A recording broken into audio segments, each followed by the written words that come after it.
안녕하세요. 배움을 완성하는 곳 아침쌤의 에듀체리 채널에 오신 것을 환영합니다. 여러분, 지금 믿고 있는 상식, 직업, 가치관, 이 모든 게 누군가 짜놓은 메뉴판이라면 어떠시겠습니까? 2026년 다보스에서 마크 카니 총리는 아주 잔인한 진실을 이야기했어요. 테이블에 앉지 못하면 당신은 메뉴가 된다. 오늘은 그가 이 다보스 포럼에서 폭로한 거대한 거짓과 우리가 마주해야 할 차가운 진실에 대해서 이야기를 해보겠습니다. 믿고 따라가 교육, 육아, 책 정보는 어디? 아침쌤의 에듀체리. 지금 전 세계가 스위스 다보스에 주목하고 있어요. 남편과 저는 지난 주말에 다보스 포럼 연설을 하루 종일 틀어놓고 아이들을 거의 방치하다시피 했는데요. 덕분에 저희 집의 유치원생 2명은 영어 듣기를 연습했어요. 힘들어하긴 했는데 남편과 제가 워낙 집중해서 보니까 어쩔 수 없이 보더라고요. 여러분도 다보스 포럼 보셨나요? 자, 올해 2026년 다보스 포럼의 현장은 그 어느 때보다 더 뜨거웠는데요. 특히 이번 포럼에서 가장 강력한 임팩트를 남긴 연설은 개인적으로 저는 단언코 마크 카니 캐나다 총리의 특별 연설일 겁니다. 오늘 영상에서는 영국 중앙은행 총재를 거쳐서 현재 캐나다의 수장이 된 캐나다 총리의 핵심 메시지를 중심으로 바촐리프 하웰의 철학이 교육 현장에 주는 준엄한 경고는 무엇인지, 또 유발 하라리와 일론 머스크가 예견한 단절의 시대에 필요한 진짜 인간의 경쟁력은 무엇인지에 대해서 심도 있게 이야기를 해보도록 하겠습니다. 오늘 영상은 다보스 현지 기사와 연설문 전체를 바탕으로 내용이 깊이가 있고 풍부하니까 끝까지 집중해서 봐주세요. 자, 본격적으로 본론에 들어가기에 앞서서 우리가 꼭 짚고 넘어가야 할 것이 있어요. 도대체 다보스 포럼이 무엇이길래 이렇게 전 세계가 주목하는 것일까요? 다보스 포럼이란 무엇인가? 다보스 포럼의 공식 명칭은 세계 경제 포럼입니다. 매년 1월 달에 스위스의 휴양지인 다보스에서 열리기 때문에 보통 다보스 포럼이라고 부른대요. 참석자는 각국의 정상, 대기업 CEO, 아니면 노벨상 수상자 등 아주 세계적으로 저명한 사람들이 많이 모입니다. 그리고 빌 게이츠나 유발 하라리 같은 시대의 아이콘들이 총출동합니다. 다보스 포럼에서 논의한 의제는 곧 전 세계의 정책이 되기도 해요. 예를 들어서 우리가 지금 당연하게 여기고 있는 4차 산업혁명이라는 이 용어도 바로 2016년에 다보스 포럼에서 처음 공식적으로 개념화되었다고 해요.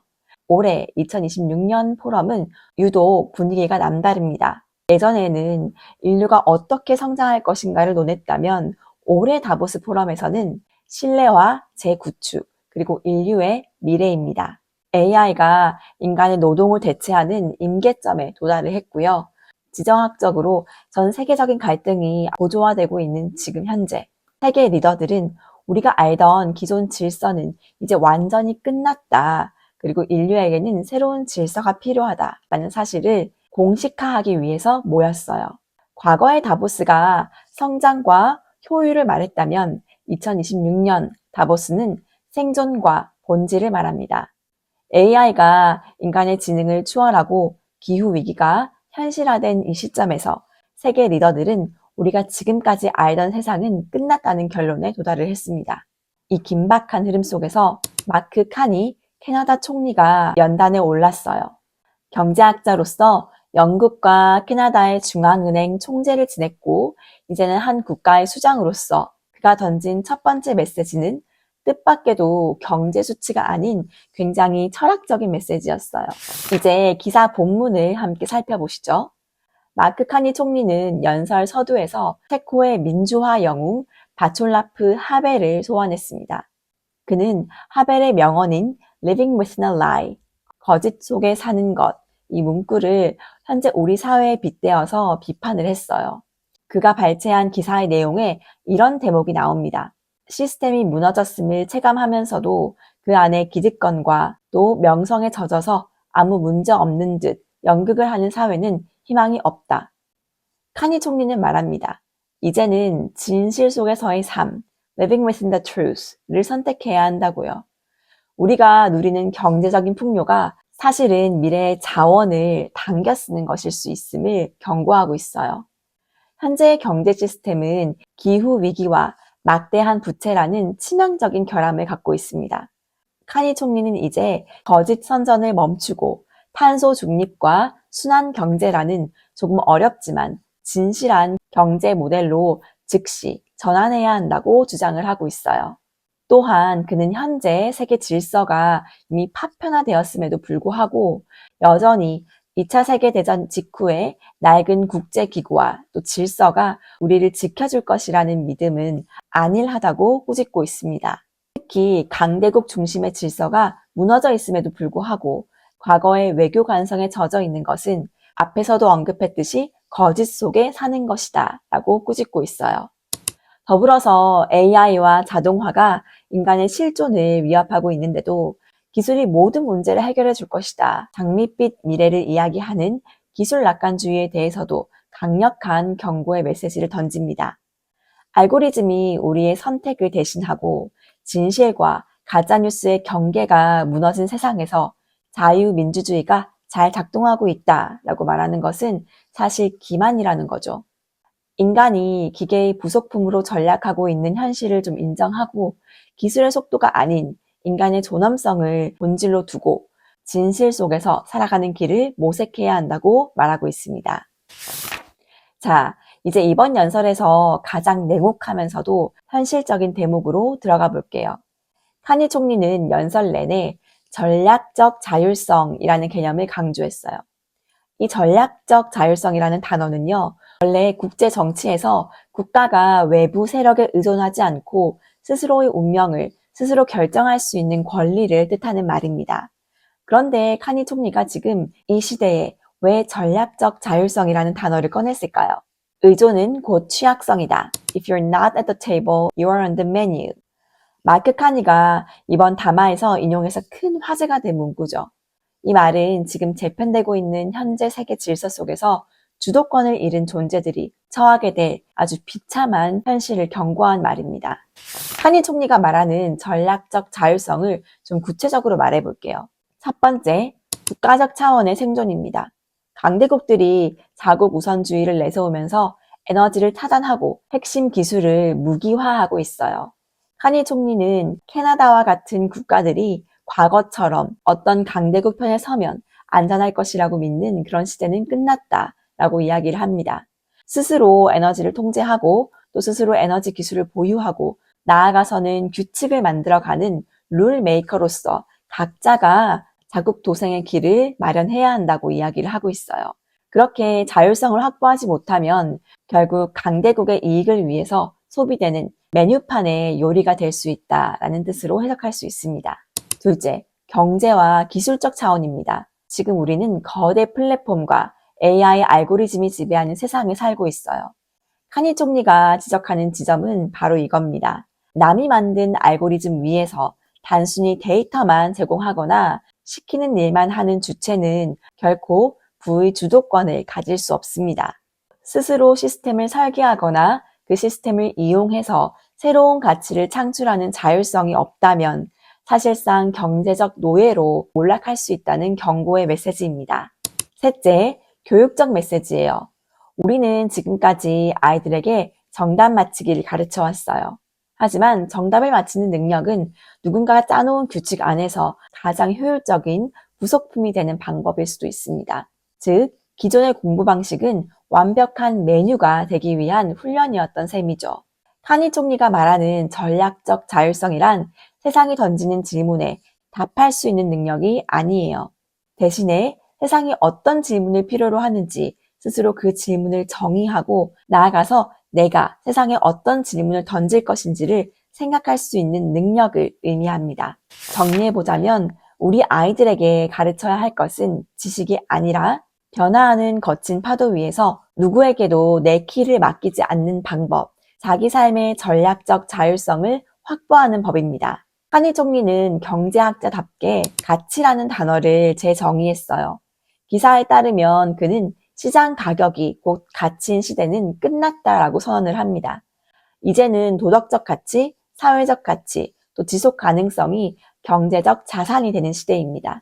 다음은 세계적인 석학이자 베스트셀러 작가인 유발 하라리의 연설문 내용입니다.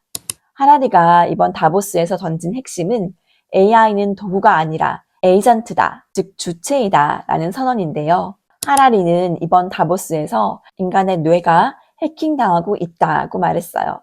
AI가 인간보다 우리를 더 잘 아는 시대, 즉 아이들에게 지식을 넣어주는 것이 의미가 거의 없다라고 말합니다. 대신에 정신적 면역력과 자기 인식을 가르쳐야 한다고 주장을 해요. 카니 총리가 말하는 진실 속의 삶과 좀 일맥상통하는 부분이죠.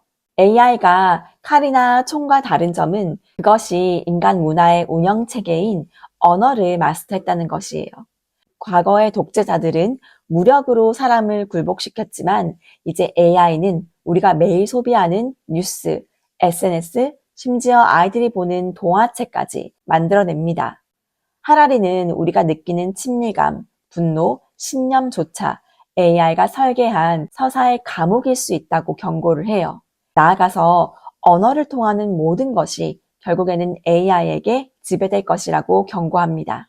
반대로 언어를 통하지 않는 것은 살아남게 된다는 뜻일 수도 있겠죠. 하라리는 미래 세대에게 가장 필요한 역량으로 don't know, 나는 모른다 라고 말할 수 있는 용기를 꼽습니다. AI가 0.1초 만에 모든 정답을 내놓는 시대에 AI가 내놓은 그 답을 추종하면 인간은 더 이상 생각하기를 멈출 거예요. 하라리는 정답이 없는 혼돈 속에서 정신적으로 무너지지 않고 그 불확실성을 견뎌내는 힘이 지능보다 훨씬 중요하다고 강조하고 있습니다. 불확실성을 견디는 힘, 정말 멋지고 또 어려운 과제인 것 같습니다. 알고리즘이 당신이 무엇을 좋아하고 또 무엇에 분노하는지 이제 당신 자신보다 더 잘 아는 시대가 되었다.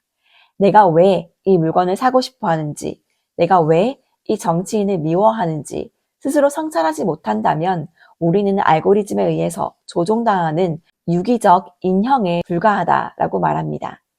하라리에게 자기 인식은 철학적 유희가 아니라 해킹당하지 않기 위한 최후의 보안 시스템인 셈이죠.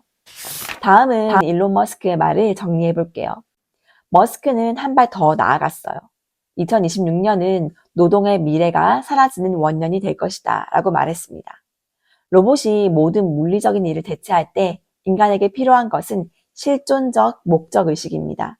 나는 왜 존재하는가에 대한 답을 할 수 없는 사람들은 미래의 극심한 우울과 상실감을 경험하게 될 것입니다. 다보스 포럼에서 제가 중요하게 뽑았던 핵심 메시지들을 정리해 보았는데요. 어떠셨나요? 한 문장으로 정의할 순 없지만 많은 철학적 사유와 또 질문들을 남기는 아주 뜻깊은 자리였음에는 분명한 것 같습니다. 거짓된 관성을 깨트리는 용기와 스스로 삶의 규칙을 써내려가는 전략적 자율성을 이해하신 분이라면 오늘부터 당장 어떻게 살아가야 할지, 무엇에 몰두해야 할지, 어디로 가야 할지에 대해서 다소 추상적일 수 있지만 반드시 필요한 삶의 질문들에 나름의 대답을 얻으실 수 있을 것이라고 생각합니다.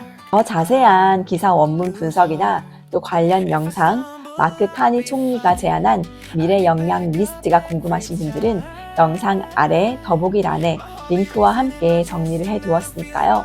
확인해보세요. 당신은 테이블의 주인입니까? 아니면 메뉴판의 일부입니까? 오늘 영상이 도움이 되셨다면 구독과 좋아요, 알림 설정 부탁드리고요. 저는 다음 시간에 더 유용한 정보로 돌아오도록 하겠습니다. 오늘도 시청해주셔서 감사합니다. Goodbye.